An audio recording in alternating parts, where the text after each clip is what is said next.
Единствено преди България в световната класация за бърз интернет е Южна Корея. Второто място страната ни си извоюва с това, че 95% от родните потребители използват широколентов интернет, с който се гарантира скоростна и надежна връзка.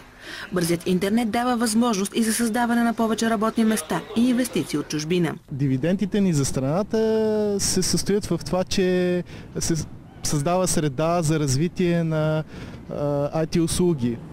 Тоест по този начин ние може да бъдем един IT център на Балканите, да предлагаме различен тип услуги, без значение дали клиентите ни са в Европа или в Щатите. Всъщност страната ни има най-голям брой доставчици на глава от населението, а от това печелят потребителите. Високата конкуренция в България всъщност направи така, че пазара да е добър.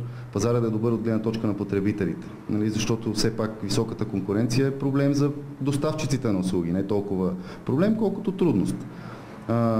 Но всъщност тя е и от полза, за да се предоставят по-качествени услуги. Въпреки голямата конкуренция, интернетът у нас едва ли ще стане по-евтин. В момента конкуренцията между малките и големите не е толкова ценова.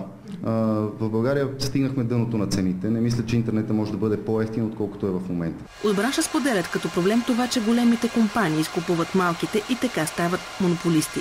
За новините на ТV+, Светлана Никеева.